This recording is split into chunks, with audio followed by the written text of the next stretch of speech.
Moment for you yesterday, leaving where the Eagles fans gave you a big ovation. What did that mean for you? I mean, it meant a lot, obviously. I feel like I left it all out there for them when I played there for my 9 years there. Phenomenal time in my life, family's life. Tough to be able to not win the game, obviously, but just fun to go out there and just try and do everything I could to win the football game. Obviously, it didn't matter at the end, but it was just an emotional time, obviously, leaving the field like that, seeing a lot of people that I haven't seen in a while.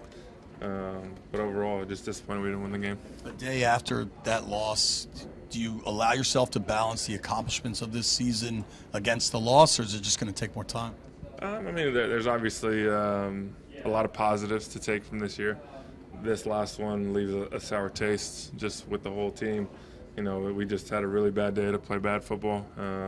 I don't know if we had a game with that many turnovers in a while. Maybe the high season high, you guys know, probably remember better than me. But just there's a lot to build on. I think there's so many good people in this place, such a good organization now.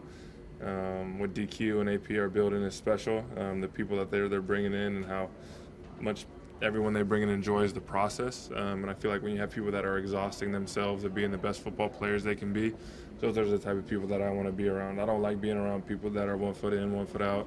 I don't have a lot in common with those type of people when it comes to football. So for me, just being around people that truly love the game, truly love the process, for me was probably one of the most fun years I've had. You said that in the past, last 2 years were difficult ones. Has this building, these people, rejuvenated Zach Ertz? Oh, for sure. I mean, obviously, I think just being able to be here with the group of guys, the people, the quarterback, Cliff, DQ, has just really allowed me to enjoy it every single day. A lot of times when you're in a tough spot, the weight of just everything is heavy. And so this year I just felt free to just go out there and just being able to be myself every day. People that built me up in a way that they believed in me, they had confidence in me to go do what I do. And obviously playing with Jaden was extremely fun. You know, it was a 1 year so far. I feel like we're just scratching the surface as a quarterback and tight end combination. I don't know what the future holds. I still want to play football next year, so that I just want to make that clear that I'm not retiring. Just because I had so much fun this year, I feel rejuvenated. I feel young. This is the most amount of games I played in the season at 34, and I felt like I played good football this year. So for me, it's just figuring out everything going forward, and they know how I feel about this place. So yeah. With that being said, what is your approach to the offseason? Obviously, you want to be here, and how does that work? I mean, obviously, it's a two-way street. I can bang down the door saying I want to be here, but if they don't want me here, then it's a moot point. But at the end of the day, it's a time. This next month for me is really a time to take a step back, get my body back to where it needs to be, take a little bit of rest, and then for me, when I say I want to play football, it's not just showing up in August and getting ready to play football. It really is a year-round thing for me, to exhaust, to get my body back in shape, to callous the body again, to prepare myself for the season. So I have a rigorous process that I go throughout every offseason now. I go back to Shannon Turley, the best strength coach I ever had in college. And so for me, just getting back with him, finding our weaknesses, seeing how we get better. For me, that's what I love about football, is that you're never going to be perfect. It's about how you can figure out how much better you can be every year. And I still feel like at this age I can still get better. So for me, I'm excited about this offseason, excited to get better, and hopefully have another good year. Zach, what did you feel you proved most this year? I feel like, I mean, I don't want to say I proved that I was the same player, but I kind of did, to a certain extent. You know, I didn't play as much as I did probably when I was 28 in terms of play time percentage. But I feel like the impact that I had when out there was similar. I mean, I didn't have a year with this many touchdowns in a long time. I felt like Jaden and I, third down, fourth down, the efficiency was at a high level. And also I feel like I took a step forward just in terms of a leadership. First time being voted a captain by my peers was a big thing for me, emotional thing for me. And so I just kind of tried to take a step forward in that regard this year. I really was trying to be deliberate about just building everyone up around me. And so for me, it was just a year of growth on the field, off the field, and a year that I really loved. Marcus said he's learned to take comfort in the uncertainty of this business. Do you feel the same, or is it the uncertainty part? I mean, it's just part of it, I guess, is the thing. You can't really find comfort in it. It's when you have 3 kids, it's not exactly comforting to not know exactly where you're going to be. But at the same time, I got an amazing wife that's going to be all for whatever we want to do, whatever happens. And I say I want to play football, obviously, but I don't just want to play. I want to be in the right situation. I'm not just going to go out there and be on a team that views me as just someone that they signed, and it is what it is. I feel like at this point in my career, I want to be in a place that is really excited to have me, a place that is going to allow me to be at my best when my best is needed. And so, yeah, I think this place did that for me this year. And after dealing with the injuries that you went through, just to be available and play every single game this year, like how much did that? I mean, like how good did that feel? It was phenomenal. I've had a lot of years where I missed a game or missed 2 games. The past 2 years, I missed a lot of football from the ACL injury, and then last year just being out of the league. So for me, I was just really deliberate in trying to take as good care of my body as I can, like I always do. Unfortunately, the knee injury 2 years ago was just something that I couldn't control. Last year, I wasn't hurt, but everything happened, what happened in Arizona. But for me, DQ did a phenomenal job taking care of me too. You know, you guys saw I didn't practice on a Wednesday this year. He told me in May that I wasn't going to practice on Wednesdays this year. And so he was very forward thinking about just approaching this thing the right way, very proactive. And I think that's a testament to him. He's very on the forward thinking of a lot of things. He's not going to sit back and react to, oh, Zach got hurt, let's pull back. He's very forward thinking in the fact that, hey, let's not put Zach in a position where he's overworking on a Wednesday. Maybe he needs an extra day of recovery. So I just appreciate him for so many things, but that being one of them. How it was this year, how everybody loved one another, fed off of one another, how much fun it was, the highs, the lows, things like beating some teams by a few scores and winning on a Hail Mary and heartbreaking losses, just everything that went into this season. But it was such a fun and special year, especially thinking about the community and the fan base, and just what a freaking season. Yeah. Coffee brought up the fact that it was so cool to bring the fan base back. You've been here, you've seen where it kind of went away, but that was exciting for him. Yeah, that's I think for me it's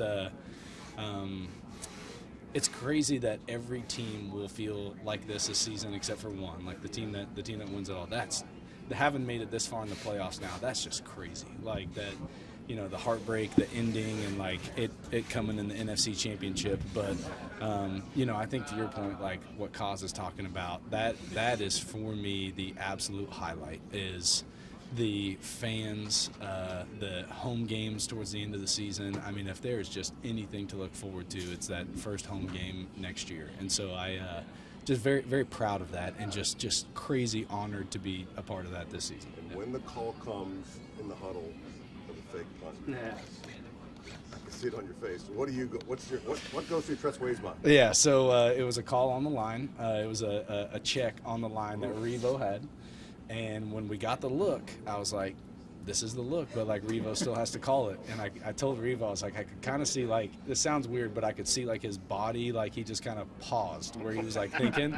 I was like, I bet he's thinking the same thing I'm thinking. And then he did it, and I was like, oh my God, here we go. Like, and I was talking with Mariota after the game, and he was just like, T-Way, man, just drop the dime right there in between 2 guys. And I go, I didn't even see the second guy, so that's a good thing. So I saw one guy chasing Ben. I was like, ooh, I just need to lead him a little bit. I had no idea there was somebody else out there. I knew they were out there somewhere, but I didn't know they were that close. And that's a cool one, especially my little man Bo. He's 6, and he's like, Dad, I saw you throw a pass. I was like, I sure as heck did, dude. That was crazy. But yeah, it was a fun point in the game to try and get some momentum going back, and it was really cool to have that memory for sure. You've been here a long time. You've seen a lot of people come and go. In your mind, what worked about this year? How did this team gel?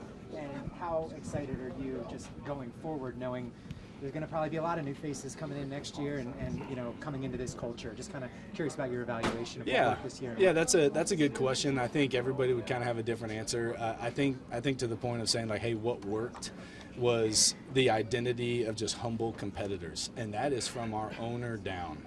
That is, you're lucky to have a conversation with AP and him not give you like a little bro hug or ask how the family's doing. DQ, I had more conversations about me and my family than I did punting with DQ all year, and so it's just.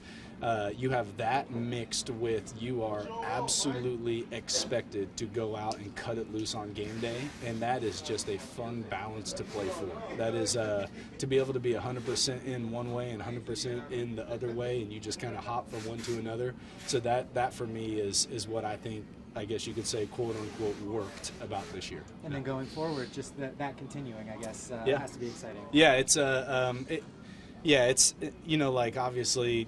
It was tough to go to sleep last night, and even waking up today, it's like, man, like that's crazy. We were so close to getting a shot to go compete, for the Super Bowl.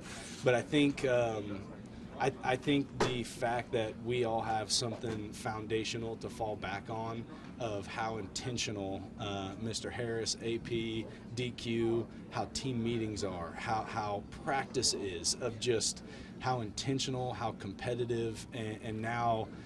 Yeah, that's like somebody was asking me if like this was like kind of like a surprise, like of this year. I was like, no, like we just knew we were gonna go out and throw freaking punches, and like we lost some, and we ended up losing yesterday. But we just knew we loved the guys that we had on our team, and we knew they had good players on their team, and we were just gonna go cut it loose, and it's a fun freedom to like play under. Thanks for your time. To go into this offseason with AP and Dan, I do feel more comfortable about making their decision making going forward than maybe you have in other offseasons? Oh, well, now obviously those guys are in a position where that is professionally like what they do, and so I think like, hey, the feeling comfortable, feeling confident, that's for you guys to decide, and that's for all the fans to decide. I know I love playing here, and I would challenge you to find anybody in this locker room that would want to play anywhere else, and that speaks a lot to how special those guys are.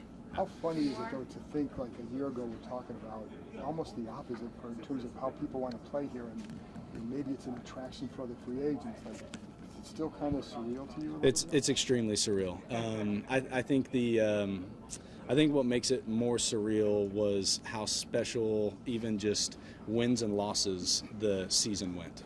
It doesn't take a football genius to see how special number 5 is, and it's always fun having Hall of Famers in your locker room and seeing them play, and after you played against them for years. But whenever you come in and you see what DQ, AP, what everybody built from rookie to veteran, and just how this all complemented each other like on and off the field, I think that is just the coolest thing to hang your hat on. Of like, you would almost think, oh, I can't believe that happened in 1 year, but if you're around it every single day, you're like, yeah, this is natural. This is exactly how it goes. And so it's a pretty cool to see and clear to see just how positive everything's trending.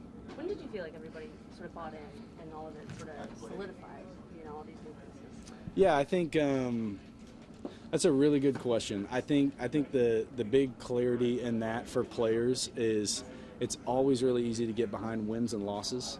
And we knew that we were going to go compete. And whenever we lost week 1, and then we went on our 3-game win streak after we lost week 1, the fact that DQ addressed us and like challenged us, and how like our weekly meetings, weekly practices, they looked the exact same. Like there was no panic, there was no overexcitement. It was just like, yeah, this is how it's going to go. Like, we're going to go. And it was just, it's so easy to get behind a guy like that, because you can trust him. He can carry the weight, and he frees you up to go play ball. And so I think that was really the point for me, and I'm sure for some of those guys, when we went on that win streak, and it was like when the noise starts going, like, oh, like Jaden's winning the Rookie of the Week again, however many freaking times he won that award. But like, it's like, oh, that's happening, but DQ is just the same guy, brings us back. Tell the truth Monday, Tuesday off, Wednesday you don't even talk about the last game, on to the next one, and it frees you up. Yeah. So basically the time when you were just not punting. Do what? Basically the time when you were just not punting. Yeah, not punting, and I didn't realize how stressful this sounds like, just cue the violin here, how stressful third downs are. Usually, it's like, hey, third and long, and like, oh, we're incomplete, or, like, oh, we didn't make it the distance, let's go punt. And now it was just like, are we doing it? Oh, nope, we're not punting again. All right, there. So, like, it was just back and forth. And so, yeah, the times that we went 0 punts, which is crazy that happened multiple times this year. I mean, I was tiptoeing over there. It was like, I'm going, I'm not going. All right, there we go. So those guys are fun to watch. I always tell JD, I tell Cliff, I'm like, man, you guys are fun to watch. So, yeah. Thanks, Yeah. Tress. Thanks, guys. Yeah. That's great.